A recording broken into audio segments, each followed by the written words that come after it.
인하대학교 주승환 교수의 반도체 패키징 교육, 플립칩 패키징 공정. 인하대학교 금속 반도체 소재 및 첨단 제조 공정 연구실을 운영하고 있습니다.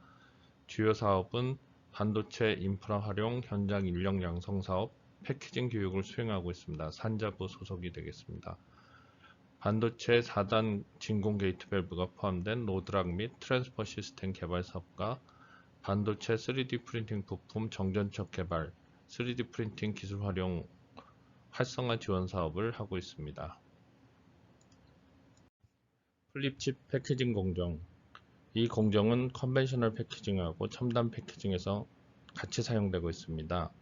칩에 형성된 범프가 뒤집혀서 서브스트레이트 등에 부착되므로 플립칩이라고 명칭합니다. 기판의 정기적 연결을 위한 인터커넥션 기술이라고 볼 수 있습니다. 2차원 배열로 인해 I/O 핀의 개수, 위치에 제약이 없는 것이 특징입니다. 거리가 짧아 정기적 특성이 우수합니다.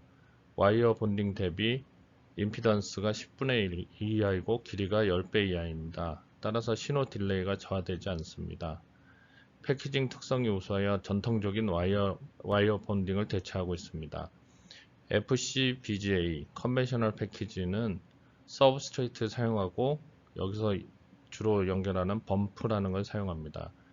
WLCSP, FCWLP, 웨이퍼 레벨 패키징은 첨단 패키징인데 PCB 서브스트레이트가 없고 범프를 사용하는 게 공통점입니다. PCB 서브스트레이트 대신에 RDL을 사용하는 것이 특징인데 요 컨벤셔널하고 첨단 패키징에서 모두 범프를 사용합니다. 범프는 와이어 본딩에서 사용하는 연결부를 범프로 연결하는 것입니다. 앞에서 설명드렸듯이 컨벤셔널 패키지와 웨이퍼 기반 패키지에서 공통으로 범프를 사용하는데 그 차이는 정밀도에 있습니다.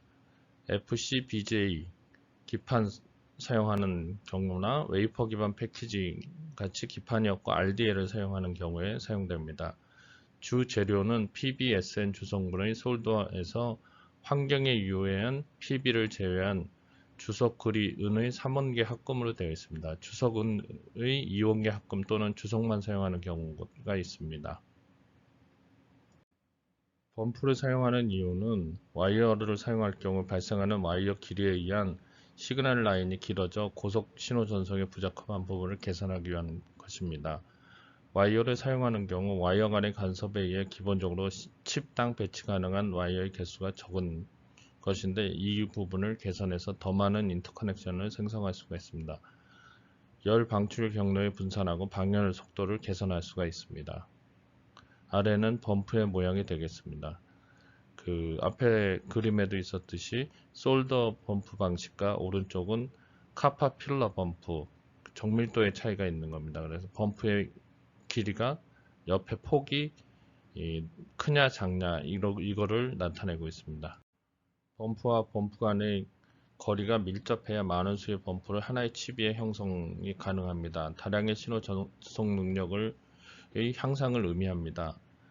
범퍼가 많이 활용되고 형성하는 기술이 점점 발전하고 있습니다.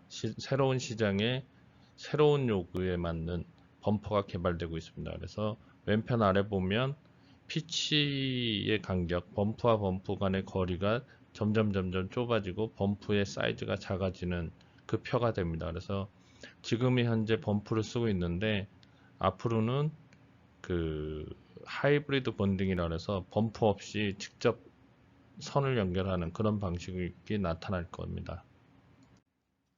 범퍼를 만드는 방식이 미리 형성한 솔더볼을 붙이는 그런 방식이 있습니다. 이거는 솔더볼 마운팅 공룡에서 기 제작된 솔더볼을 부착하는 절차인데 범프의 피치가 가장 큰 것은 계략적으로 200에서 1000 마이크로미터 범위의 범프의 피치를 사용합니다. 또 다른 방식은 일렉트로레스 케미칼 그로스인데 전극 없이 화학적인 반응만으로 금속을 석출시켜 도금하는 것인데 얇은 도금막을 형성하여 범프 하단에 금속층을 만드는 것이라고 볼 수 있습니다. 범프를 만드는 방식 중에 하나입니다. 스테인실 프린팅을 하는 절차입니다. 판의 일종의 마스크 역할을 수행하는 솔더가 통과할 수 있는 공간을 형성하고, 솔더는 점도 있는 치약과 같은 페이스트 형태로 구성이 되어 있습니다. 솔더를 필요한 부분에만 도포하고 리플로우한 후 솔더 범프를 형성하면 더욱 미세한 범프가 형성 가능합니다.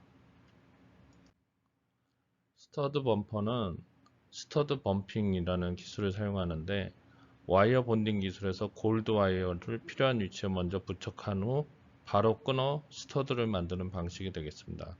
단점은 스터드 범핑은 범핑의 형성 시간이 솔더 범프 형성 시간보다 매우 길어서 생산성이 낮은 편입니다. 일렉트로 프레이팅은 최근에 미세한 수십 마이크로미터 단위의 범프를 형성하는 데서 도금 방식을 사용하는 것이 특징입니다.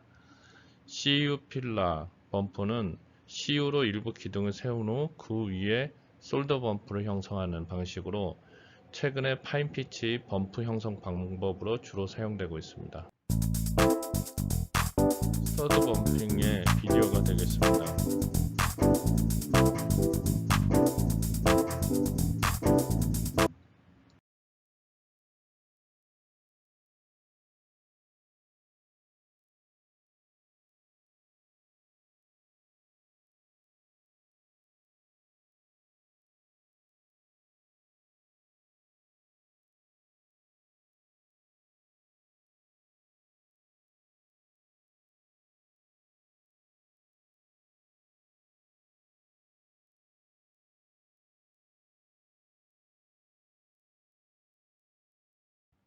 UBM 공정에 관해서 설명을 드리도록 하겠습니다. 역할은 반도체 칩의 전극에 직접 범프를 형성하기 어렵기 때문에 접착력을 향상시키고 금속의 이온 확산 방지를 위한 메탈 레이어를 증착하는 공정이 되겠습니다.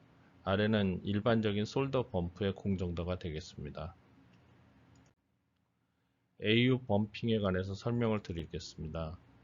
AU 범핑은 먼저 웨이퍼에 패시베이션을 하고 타이타늄 스퍼터링하고 골드나 AU 스퍼터링을 진행합니다.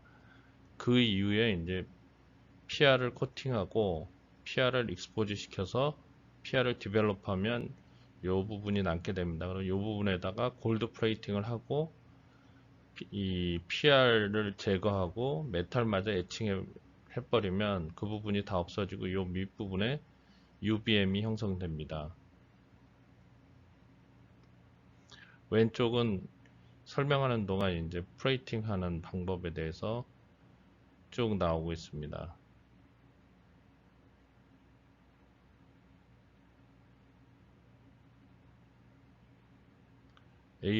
UBM 애칭을 하는 공정이 되겠습니다. 그렇다 밑에 남은 UBM 애칭인데 TIW를 사용하는 두 가지를 코팅해서 이 두 부분을 애칭해서 없애는 그런 공정이 되겠습니다. CU 필라 범프에 대해 설명드리도록 하겠습니다. CU로 기둥을 만들고 그 위에 솔더를 올린 범프를 CU 필라 범프라고 합니다. CU 필라 범프의 기능은 범프가 접합될 경우 일정한 높이가 필요합니다. 그래서 그 높이를 제공하는 역할을 수행합니다. CU 필라 위에 형성되는 솔더, 리프로 공정에서 용융되면서 접합되고 냉각 후에 완전히 굳어서 인터커넥션이 되는 그런 형태가 되겠습니다. CU 필라 범프를 통해서 접합한 예가 되겠습니다.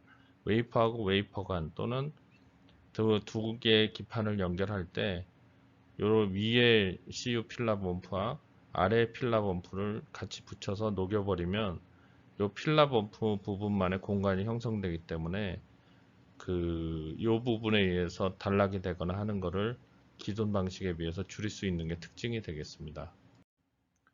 CU 필라 범프는 파인 피처의 단점인 리프로 공정 중에 솔더가 완전히 용융되어 액체로 있을 경우 표면 장력에 의해서 인접간 솔더 간에 용융 중 서로 붙어버리는 솔더 브릿지 현상이 발생합니다.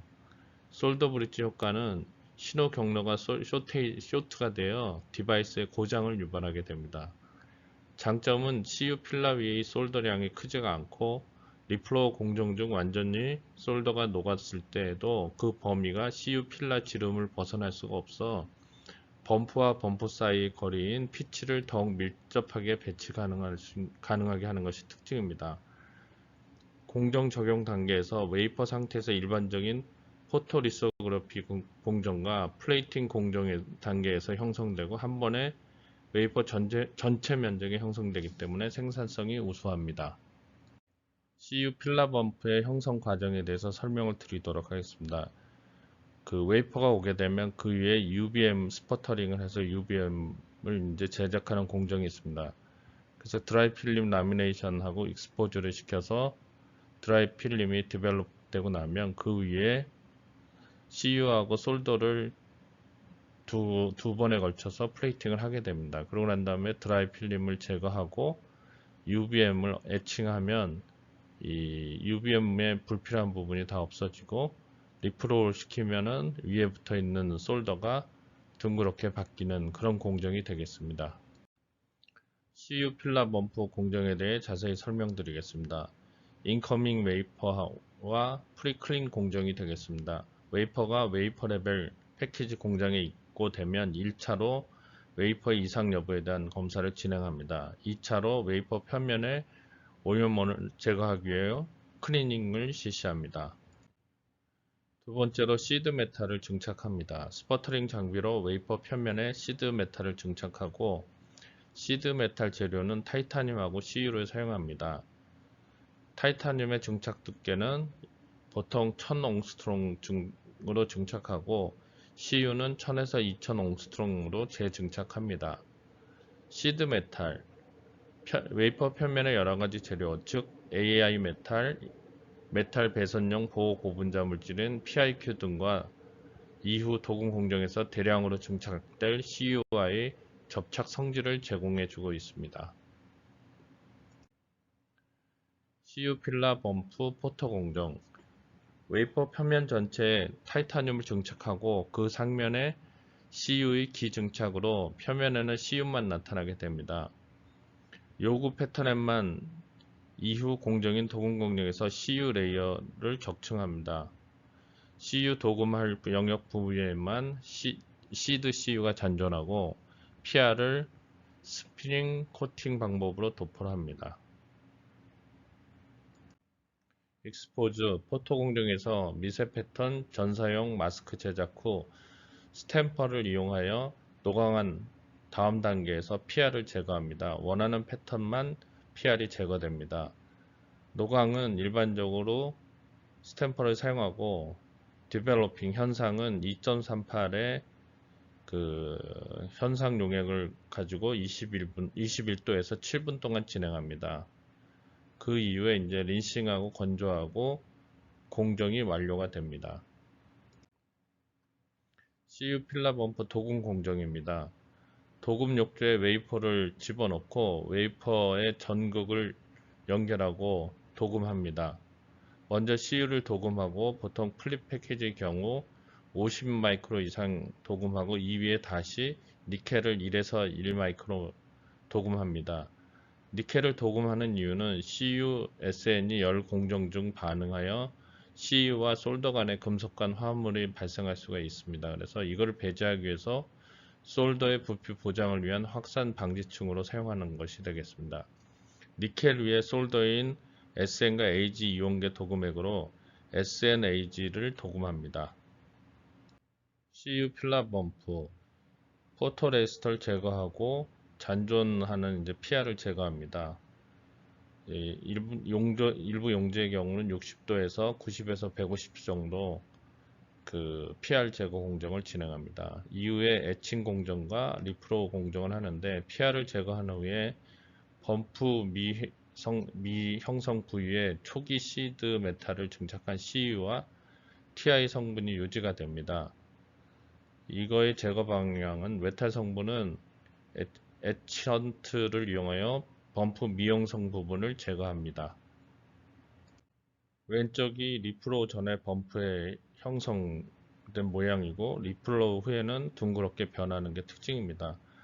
도금 직후의 범프 형상은 표면이 거칠며 이러한 범프를 이용하여 260도 정도의 온도로 리플로우 공정을 진행하여 접합이 될 수는 있으나 미접합 가능성이 높아 웨이퍼 공정 중에 리플로우를 실시하여 솔더 형태를 균일하게 형성하는 게 방법이 되겠습니다. 플립칩 범프 공정에 대해 설명드리도록 하겠습니다. 칩을 거꾸로 플립하여 부착하였다는 의미이고, CU-필라 범프 형성 웨이퍼를 일단 패키징 공정의 경우와 같이 백그라운딩 한 후에 웨이퍼를 소잉하여 개별 칩으로 만든 것을 패키지 기판에 범프가 아래로 향하게 하여 접합시킨 패키지를 정의합니다. 언더필 공정. 언더필은 칩 빛을 채운다라는 용어를 그대로 사용한 말이 되겠습니다. CU 필라 범프와 같이 크기가 작은 범프를 사용하는 경우 기계적으로 접합부가 패키지 전체 구조물에 대비 약한 상태이므로 흐름성이 우수한 접착 용액을 칩과 서브스트레이트 사이의 공간을 채워서 CU 필라 범프 접합 부위를 보호하는 것이 특징이 되겠습니다. 플립칩 패키징 공정에 관해 설명드리도록 하겠습니다. 캐필러리 언더필을 사용할 경우 범핑 이후의 공정을 진행합니다.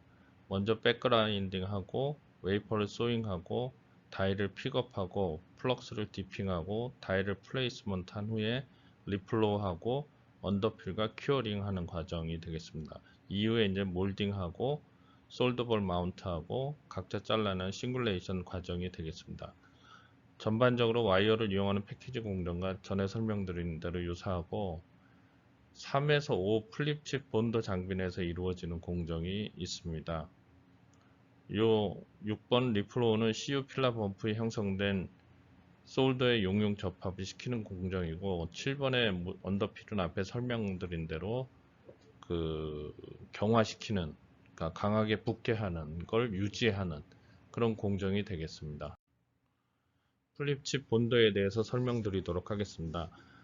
플립칩 본더는 다이 픽업, 플럭스 디핑, 다이 플레이스먼트 공정을 수행하는 장비로 다이 이젝터를 통하여 다이가 웨이퍼 링으로부터 분리되고 픽업 헤드가 다이를 픽업하여 본드 헤드로 다이를 전달합니다. 본드 헤드가 다이에 플럭스를 묻힌 후 기판에 다이를 부착합니다. 플립칩 본드의 정밀도는 고정밀 이송, 다이의 정확한 위치에 놓는 정밀도 수준이 +-5마이크로미터 정도가 되겠습니다. 플립칩 본드에서 플럭스를 범프에 먼저 디핑하여 묻히는 이유는 플럭스 표면의 산화물 등을 제거하여 리플로우 공정에서 범프가 접합면에 잘 접합되도록 하는 작용이 되겠습니다.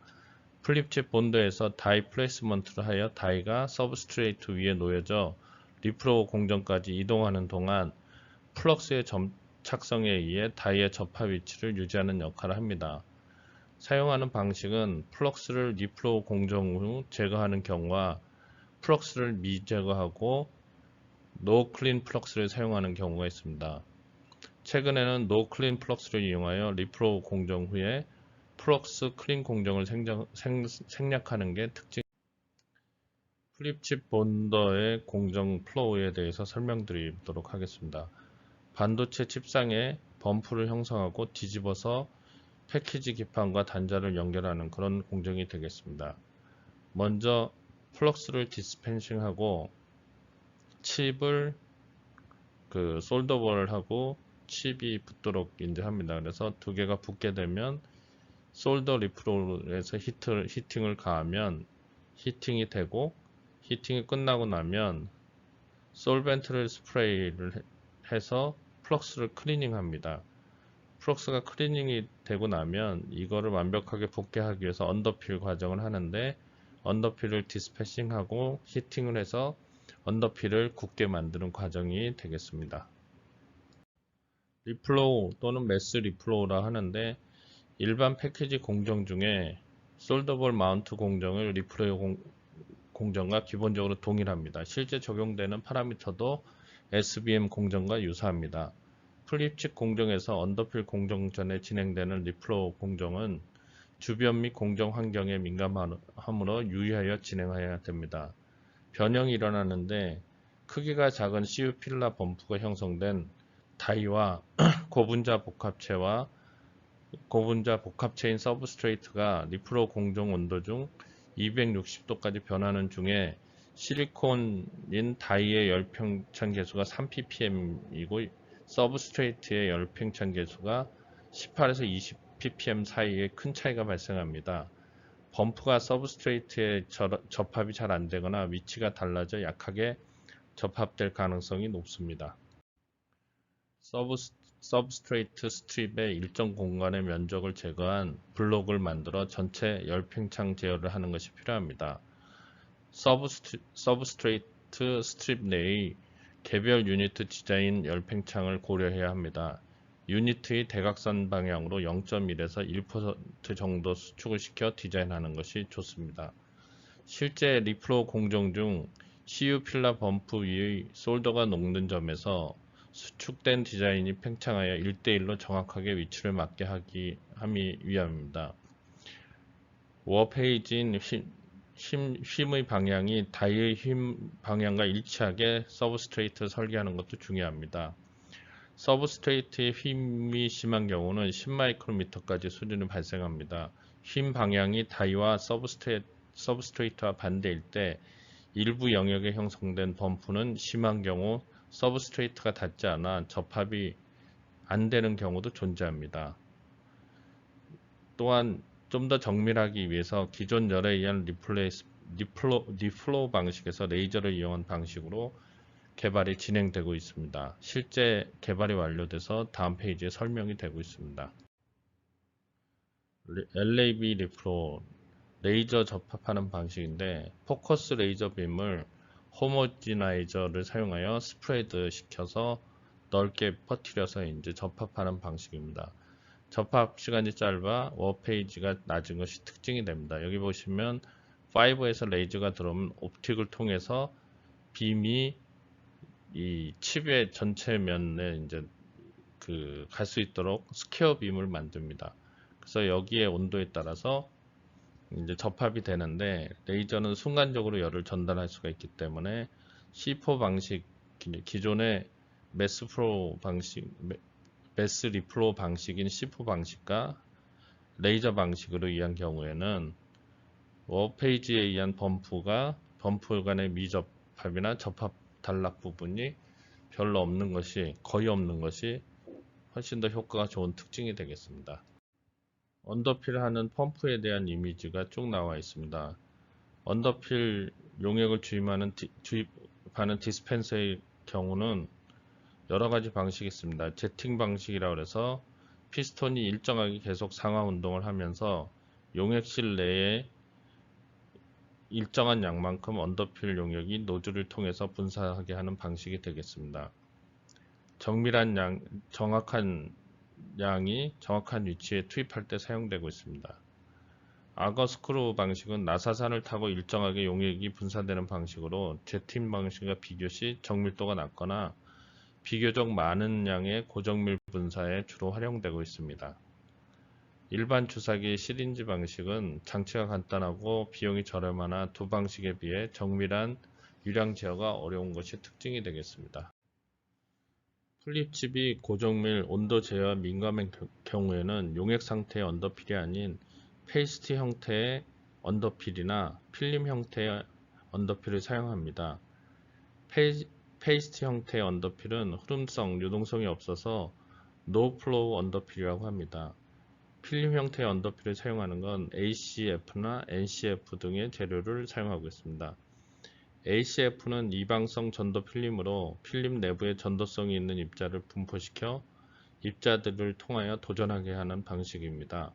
NCF는 ACF와 달리 전도성 입자는 없으며 솔더 범퍼를 통하여 전기가 전도되는 그런 방식이 되겠습니다.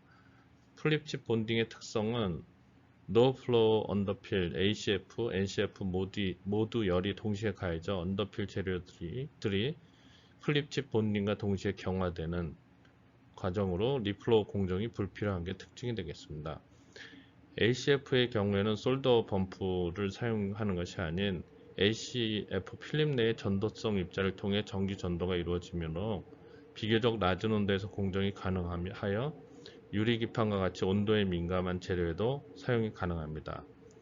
디스플레이 부품 등의 플립칩 패키지에서 많이 사용되는 게 특징이 되겠습니다. ACF 언더필이 되겠습니다. ACF 플립칩 공정 이후에 칩에 열과 압력을 가하면서 접합하는 방식이 되겠습니다. 범프와 서브스트레이트 사이의 패드 사이의 전도성 입자가 전기 전도도의 매체로 이용되게 되겠습니다. ACF의 적용은 솔더 범프를 사용하지 않고 이와 같은 압착 및 그에 따른 전도성 입자의 전도 원리를 이용하여 저온 공정에서 사용되는 공정입니다. 마지막으로 몰딩입니다. 플립칩의 생산성 향상 대량 생산 방식은 범프 피치가 큰 경우에는 언더필 공정을 생략해도 상관이 없습니다.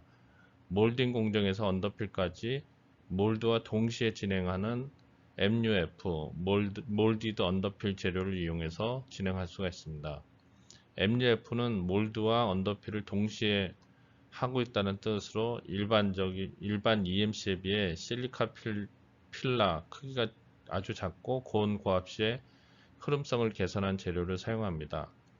진공을 사용하는 진공 몰드 장비에서 사용하고 서브스트레이트에는 MUF가 칩과 서브스트레이트에 잘 흐르게 하여 유니트 중앙 홀에 진공 홀을 구성합니다.